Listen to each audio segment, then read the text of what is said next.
Hello, I am glad you're able to join us. I am thrilled to welcome Whitney Soule to our talk here at EXPLO. Whitney is the Vice Provost and Dean of Admission at the University of Pennsylvania, and I've known her for quite some time because in a past life, she was the Dean of Admission at Bowdoin College, my alma mater, and we did some work together in admissions. And I just want to welcome you and thank you for coming today. Thank you so much for having me. It's nice to see you again. We were just talking about the difference between living in Brunswick, Maine and living in Philadelphia and going from small liberal arts college to massive Ivy League institution, a university.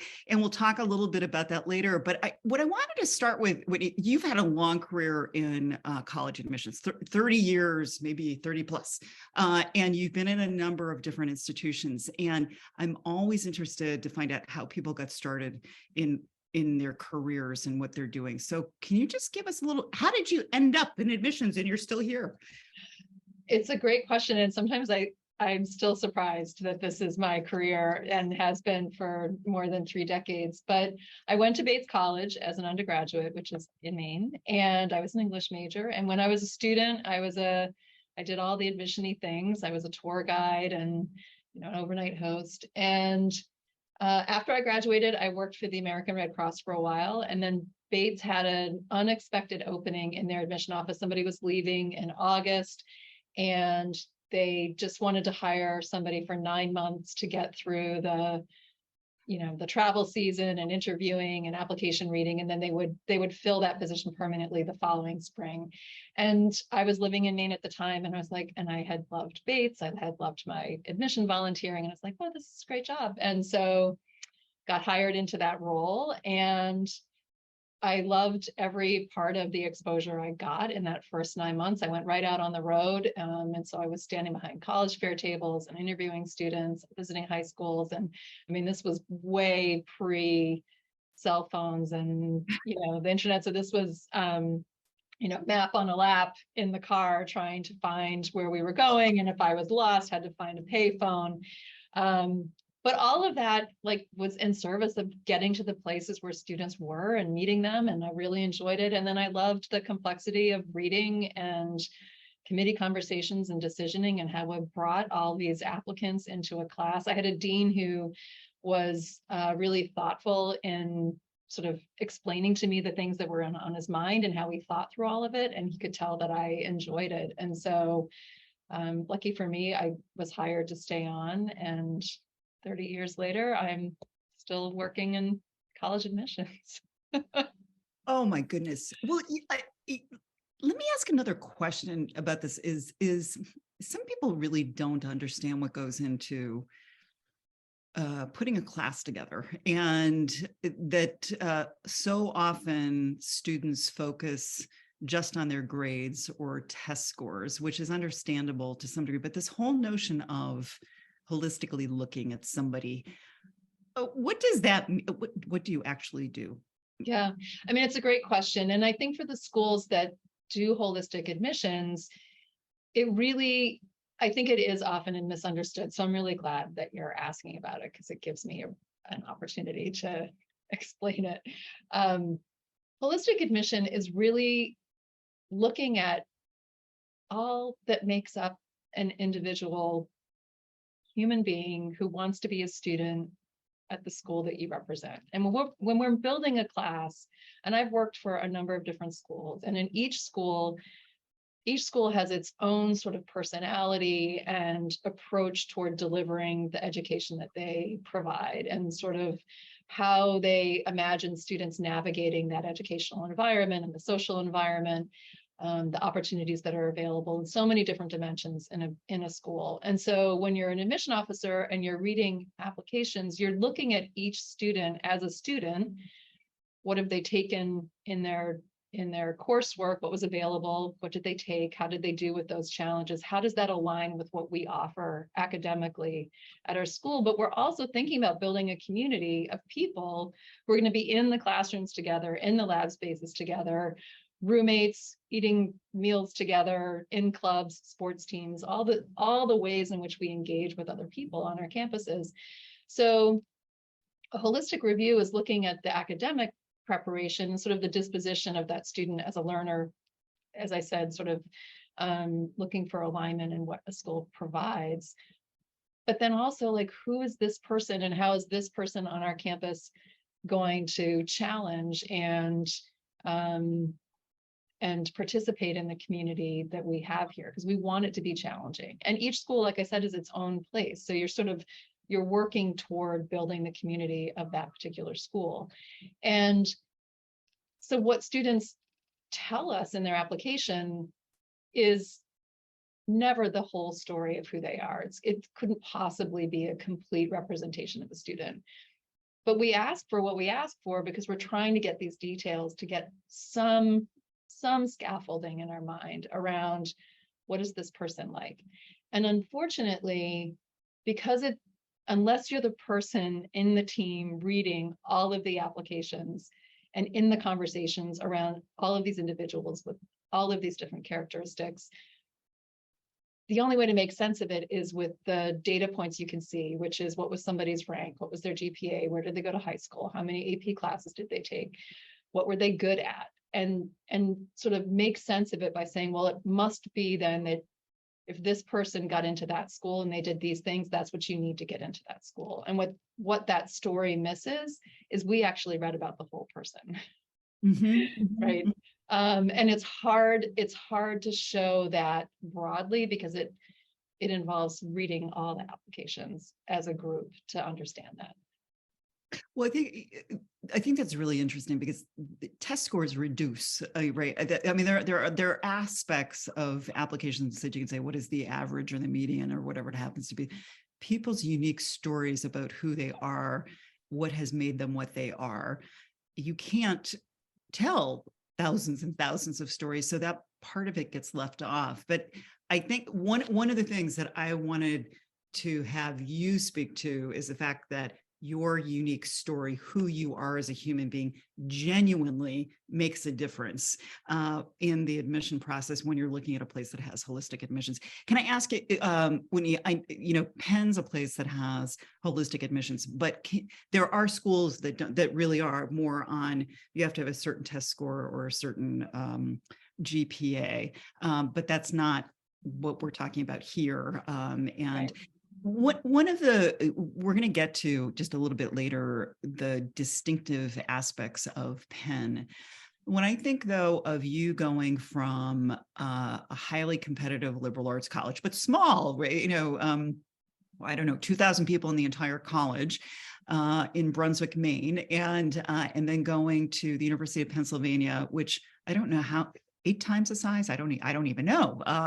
In a city as opposed to more of a college-like town. It on the surface, it may be that people can see, oh my gosh, these places are radically different. What I'm interested in knowing is what's similar about them. Also a great question. And I do want to come back to your point about testing or another data point being reductive, because the truth is, in every piece of the application by itself is reductive. None of them can stand alone to represent a student in a holistic review. So just to put a finer point on the idea of holistic review, a transcript alone is not the whole story. The courses a student took on the transcript, not the whole story. What they write about in their essay, not the whole story of who they are or what they chose to list for their activities. So we're taking incomplete pieces of a student's life and trying to put them together in a structure that gives us a little more understanding, not a full understanding, like I said, because a college application can't round out the entirety of who a person is. But all those pieces work together because singularly, they're clearly not enough to represent a student. I hadn't really thought about it before, but it's almost like clues in detective work, in some ways, right? And the more little pieces come together and how they play off of each other, the better you can start putting this story together of someone. But that I think it also speaks to, it would seem to me, that you really do need to give some thought to what you're writing in your essay or other aspects of your application. It's true. And I think it's hard to step back from those pieces and think about how do they complement one another in telling the story of myself as an applicant to this school, because any student or any adult who is helping them, right, and supporting them is going to look at it and be like, well, but what about this and what about that? Like, where are we going to put that in there? And I think sort of accepting that we know that the application isn't a fully comprehensive telling of who a student is, but it is enough of a telling for us to be able to understand the alignment that the student has with what our school can offer and provide, and how we see those things matching up.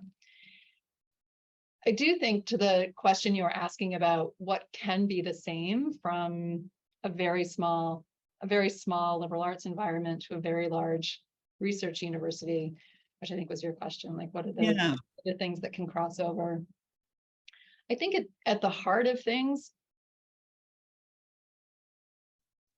we're looking for students who can lean into their curiosity about wanting to understand what they're experiencing.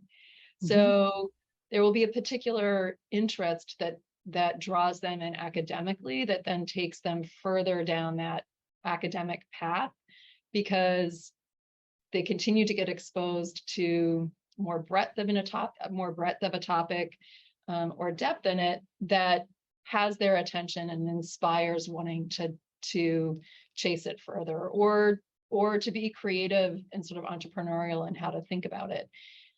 But the idea of creating a community that is a learning environment is a very specific goal. It's not just what a cool place to live and go to school. We are creating a learning environment with world-class faculty who are inspired by this next generation of people who are going to take knowledge, information, connect it in ways we've never seen before, and be the problem solvers that we need to be in the world that we live in. And that is not just one school. I mean, that is what colleges and universities are trying to put together on their campuses, are these environments where students who have this energy to learn and to connect information have a place to really explore it and be supported in doing so with their peer group and with the faculty and staff who are around them to help. Well, I love that notion of a community of people chasing their curiosity, and that, sometimes now higher ed is not always thought of in the best light possible by many. But I think for you and for those of us who spend time in these communities, in these learning communities, they're really magical in a lot of ways, in the best of ways, in terms of inspiring people. One of the things that I know has always been important to you is access, affordability, and inclusion. And I'm interested to know why you personally find those things important, and then how those play out and why they're important at colleges, universities, at Penn. Yeah, access and inclusion are embedded in the whole concept of diversity, right? I think about my own college experience and being in a college environment that was more diverse than any living environment I'd ever been in. Racially, ethnically, socioeconomically, geographically, like the people who surrounded me in my college experience, there wasn't an interaction that I had that didn't expose me to some new way of thinking about something, a different way of asking a question, a different set of assumptions, just because all of us as students had so many different experiences in different places before we came to this one place that we were sharing and learning. And it was transformative for me and how I learned to pursue what I found interesting, how I became a different kind of problem solver in that environment. And it wasn't a light bulb moment. I mean, this is really, as a middle-aged person, being able to reflect back on what that was like. But it does speak to that sort of disposition of being a curious person and wanting to pursue those things that have your interest. And that is what led me back to that opening at Bates College for a temporary admission officer, because I had enjoyed an aspect of what I was doing when I was a student, and there's an opportunity to do more of it. And when I was there, I had somebody who was exposing me to a complexity involved in that kind of work I never could have seen if they hadn't let me in and explained it, right? So that idea of opening access to information and to problems and problem solving is at the heart of learning. And it is how we experience the world, and it's how we're going to solve the problems that are in our world. So it has been sort of a natural part of this work to make sure that in these environments that we create through admission, right, that students that we're inviting to become part of these learning communities are up for it, right? Like this is what it's going to be like. And it's really exciting to make that more and more complex every single year as we think more about access and affordability, and make sure that that opportunity is as available to as many people as possible. One of the things that I've appreciated about how you've approached your work in admission is the notion of what has been to what can be, and so that the whole process can become less complicated for students to find their way into college. And a couple of things that you've done now, for instance, so Penn used to require testing, SATs, ACTs, and during COVID, I think, dropped that requirement, and you've extended that, and not everybody, has extended that. So any chance this might become permanent? I can't answer whether it's going to be permanent, but I can tell you how we're working through it. I mean, test optional admission practices before COVID were decided and employed in an entirely different environment than the one that we're experiencing now, with thousands of schools, or 1,000 more schools, going test optional in an emergency in 2020, which is what Penn did. But having worked for Bowdoin for so long, which your listeners might not know, that Bowdoin was the first test optional school in 1969. It took another 15 years, I think, before there was a second school to become test optional, right? And then it took until, it was probably about 1,000 schools by 2020 that were test optional, but almost doubled that in 2020, right? Schools that chose to be test optional before then had a chance to decide why they wanted to try that out. They had a chance to, what would we do if, what can we test in advance? What will we be looking for once we've gone test optional to see if it's working the way that we want to? And most of the application environment would otherwise be stable. So you would change this one variable, and then you could sort of see how it was working. In 2020, when schools went test optional, it was largely because pandemic influence and lack of access to testing, or if there were testing seats available, students really afraid of sitting in a room with other people. Yep. So it was really hard to imagine requiring something that people could just not produce, or would maybe feel unsafe trying to get. So ultimately, our job in the seat that I'm in as a leader in admission office is to be responsible for understanding the materials we require, whether they do what we want them to do, and what happens when they're not there. And in this case, we're talking about testing, but it could be around recommendations. It could be around, it could be around any piece of the application. Our job is to make sure if we're asking for it, we know why we're asking for it. We know what we expect it to show us, and whether or not it does that. That's our job. And because we didn't have a chance at Penn to prepare for what if we were to remove this, what we're doing now is trying to understand what are the implications of it not being there. Except the landscape is not static, right? The first group to be at Penn who applied during test optional our first year of being test optional, the trauma of the pandemic. I mean, it's impossible to untangle Yeah. the experience that students are bringing with them when they arrived on our campus, and to not reduce that to, let's look at how our test submitters and our non-test submitters have done, without trying to find a way to disentangle all the other influences that might affect how a student is acclimating in their first year. So what we're doing now is trying to, we've extended it. This is our third year of being test optional, to give some breathing room to, do we feel in admission that we're making decisions that are good for the students and good for Penn, that these are still good matches? And how will we know? Because every year now, the circumstances around students' adaptation to learning in school are different than the year before. That COVID experience is going to keep showing up for students in the impact it had on their learning and their development in a different way for a number of years. So a longitudinal look is still really complicated because it's not apples to apples year over year.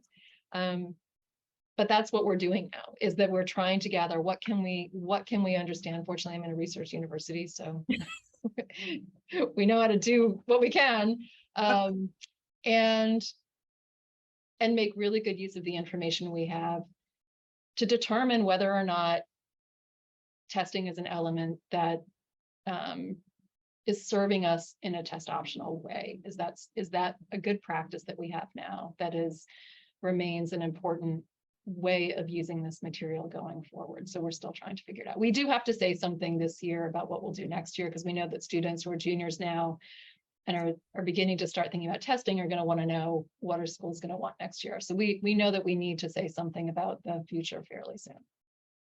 I think though, the notion of taking a breather, and that it is going to take some time to do some research, and that it obviously one option is just to race back to what it was, and there might be reason to do that. But keeping open the possibility of what does this actually mean seems in line with being a holistic institution to figure out what do we really need to ensure people are going to be successful.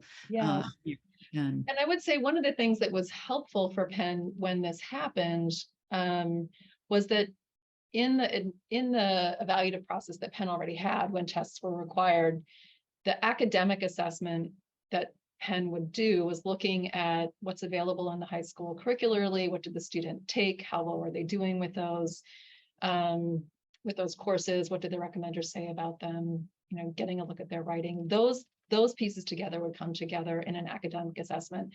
And then the testing sort of sat, every student had testing because it was required, but it just sat as like a collateral piece. So when Penn became test optional, it didn't require a rewrite of how to do an academic assessment. That was really stable. It just meant that not every student had this collateral piece over here. So that has been a really good consistent feature through the pivot to test optional, because as I said, there wasn't a need to redo the primary focus of our academic assessment. One other thing that I think you did this or brought this to fruition was there were 2 teacher recommendations previously, and modified that a little bit to say you could still do 2 teacher recommendations, but you can also choose someone else. What was the driver behind that, the thinking behind that? That was really an equity move. And inspired by knowing that students were completing that requirement, because we said it was a requirement. And so our applicants had 2 teacher recommendations. But we also know how many of our applicants are in schools where their teachers couldn't possibly know them very well. And the student to teacher ratios are so many students to one teacher that the teachers would accommodate the request to write a recommendation because they want the best for the student and want to make sure that that requirement was met. But often would ask the student, tell me about what you're involved in, like sort of tell me a little bit about you so that I can write the recommendation for you, which becomes kind of circular. And it didn't really provide insight into the student as a learner or, member of the community in any particular way, because the teacher didn't really know them. And we could understand that as readers if we felt like we were, this recommendation, it's here, but it's not really giving us a lot of detail. And you can see the environment from which students applying, why that would be the case. And you just sort of work around it. There's like, I don't want to work around it. I want every student to have the chance to have an adult speak about them in detail in a way that serves what we're trying to understand as admission readers. So by changing the requirement, we still ask for a teacher recommendation, which can still be problematic for students in the kind of school environment I was just describing, where they might not know their teachers very well. But by asking for the second recommendation, still required, but could be from any adult that could speak to that student in a specific way, really gave way for students to look to a job supervisor or a member of their faith community or some member of the community or a coach or somebody who knew them in a way that could talk about how they approach challenges or recover from disappointment or ask questions, sort of a whole bunch of things that would help us understand them as a learner in the way that we've been describing in holistic review. I had one student say, like, can my best friend's mother write for me? And I'm like, yes, because I'm sure that person knows you really well. That would be great. I think people listening to this are thinking, like, my best friend's mother can write me a recommendation for an Ivy League institution. That's unusual. I don't know that you would have heard that a number of years ago. Yeah. And I don't think a lot of students actually believe me when I say that. And so they're going to go find somebody else. They're like, she said it, but I don't know. Yeah.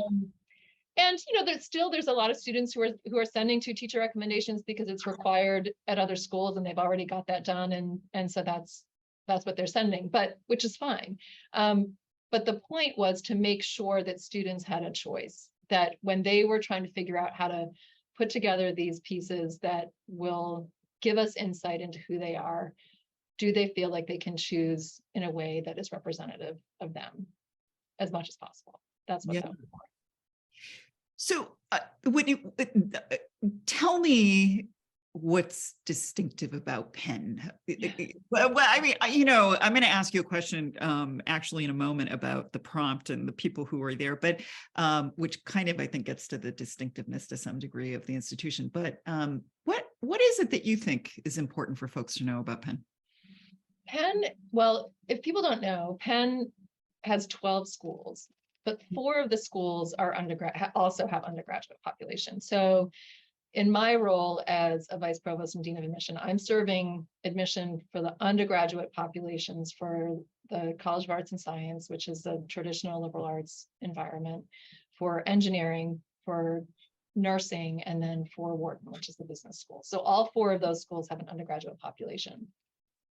And we are building one class of 2,400 students because it is the class of 2027 that is enrolled among those 4 schools, and each student is enrolled, for a particular degree and registered into one of those schools. But they are part of the whole class, and they take courses outside of their own school. So it is. We talk about it sort of as one Penn with 4 schools because students aren't siloed into their undergraduate school, but it is that school that probably has the primary components of their curriculum that will serve their degree.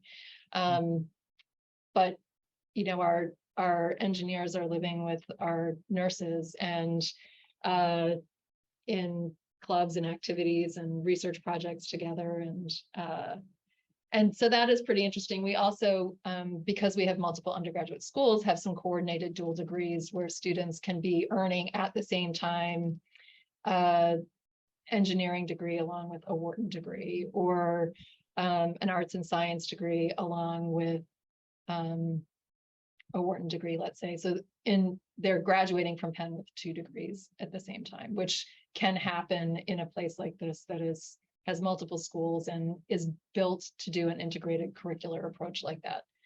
It's pretty cool, actually. Yeah, I'd say.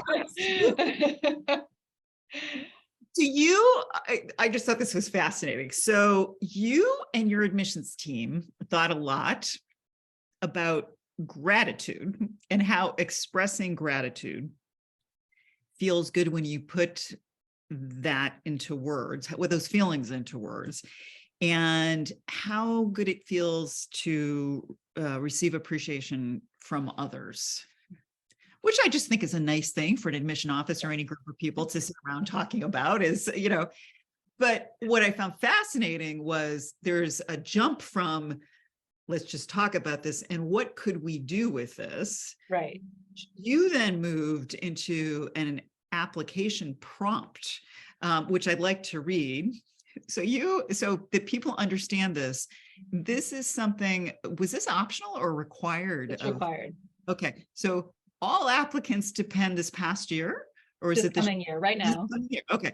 So all applicants to Penn this coming year are going to have to do the following, and that is write a short thank you note to someone you have not yet thanked and would like to acknowledge. We encourage you to share this note with that person if possible and reflect on the experience. So they have to send you the note, but you're really encouraging them to then go see this person with the note. So my understanding of this is that before you went off and came up with this prompt, that you spoke with a number of people at Penn. And one thing I think is distinctive about Penn are some of the folks that you have there. I mean, I'm sure every institution has its own.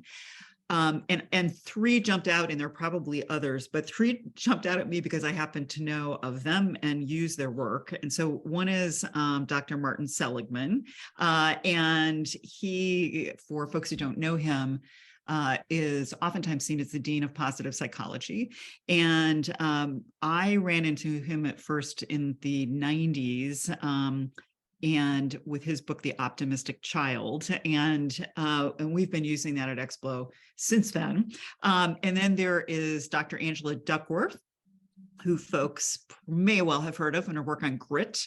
And then Dr. Adam Grant, and I'm not really even sure where to start with him. You've probably seen him all over the place. And is at Penn, an organizational psychologist at Wharton. And so did you knock on their doors and say, hi, I want to talk with you because I'm thinking about doing something in the admission? Now, how did this process work? It's such an amazing story. So the genesis of this was at some point late last winter.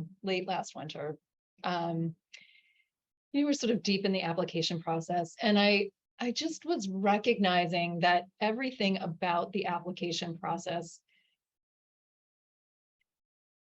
situates the student in a way where they answer back with I want to do this. I have done this. I aspire to do this. I am interested in. And we set them up for that, right? We're asking them questions about what do you want to do here? Why this school? What are you interested in? Tell us about what you have done. I mean, we are laying it out that way for them. And it's fine because we want them to be describing themselves and answering this question. So all of that is fine.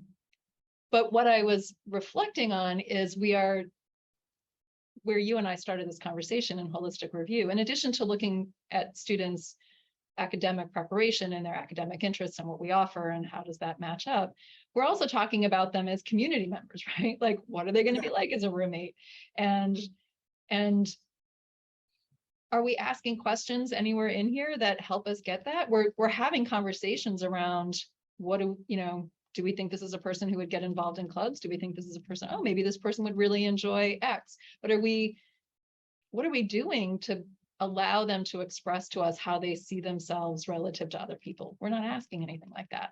Mm-hmm. So that turned into, could we make one of our prompts about gratitude? Because if you ask a student to, originally it was like, could you describe something for which you're grateful that happened in the last week? We tried out a couple different things that we were playing with to put some boundaries around it, because otherwise students are going to be so stressed out. Like, what the thing I'm most grateful for in my whole life that's going to be impressive in my application to Penn. So we were trying to minimize that a little bit. Like, what are the things you're most grateful for that happened in the last 4 days, or that, somebody helped you prepare for something. And so we were trying out these different prompts, but trying to think of a way for a student to, in expressing gratitude for however we framed the question, would allow us to see how they could situate themselves in relationship to other people and an experience with other people.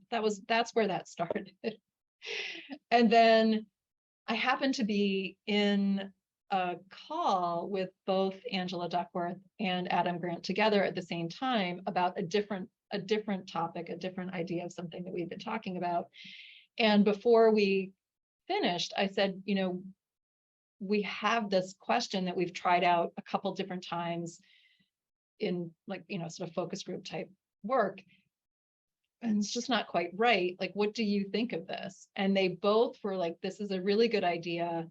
I think you need to change it to be a thank you note.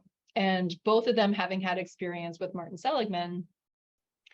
And this is why, because doing the thanking instead of talking about being grateful, it's as you were saying earlier, it's the thank you, Moira, for inviting me to be on this, to talk about something that I think matters so much in education, is different than it was really great that Moira invited me to do it. Yeah. Both really meaningful and authentic on my part, but the looking at you and saying thank you feels different. So, and they both have used the longer thank you note approach in their classes with students and said, this is really powerful. So we talked through, could it work in a shorter note? Like, does it still elicit those feelings? Is it still a benefit if we did it like this? And they felt that it really was, and then directed me to Martin Seligman to talk with him about it. So then that happened. And so the three of them really advised us in taking what was, I think, still something that could have been positive and beneficial and achieved what we were trying to achieve in the application, which was getting this sense of students and their understanding of their experience with those around them. But by getting that advice to change it to a thank you note, we actually were able to turn it into something that I think students will feel good doing, right? It was like a bonus. And if they're able to share it with the person that they're thanking, then that person gets something out of it also, as like a collateral benefit of the application. And then, we get to read them. So, which is going to be fabulous, right? Right. So that's how that happened.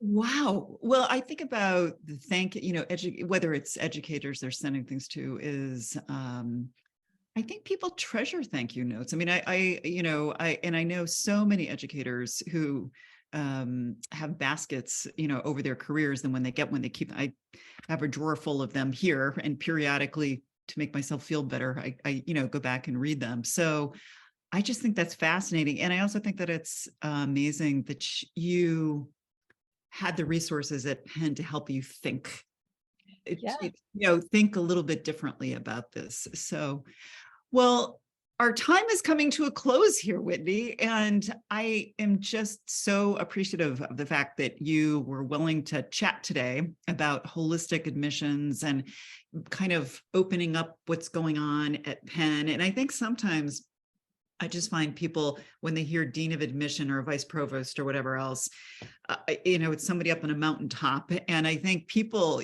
here listening to this can see like, you're a really thoughtful human being who's trying to get, it's just trying to get better and better at this. And we have to get better at this, right? This is